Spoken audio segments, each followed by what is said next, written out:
بسم اللہ الرحمن الرحیم۔ نماز فجر کے بعد 100 مرتبہ پڑھیں، قبر کی وحشت سے نجات ملے گی۔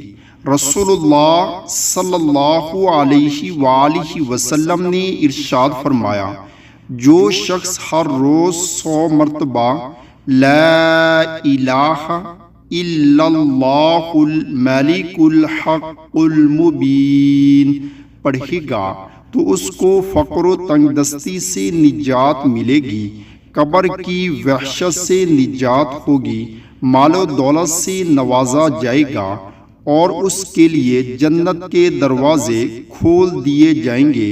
حضور اکرم صلی اللہ علیہ وآلہ وسلم نماز سے فارغ ہونے کے بعد 3 مرتبہ استغفار کرتے، پھر فرماتے، اللہم انت السلام ومنک السلام تبارکت یا ذا الجلال والاکرام۔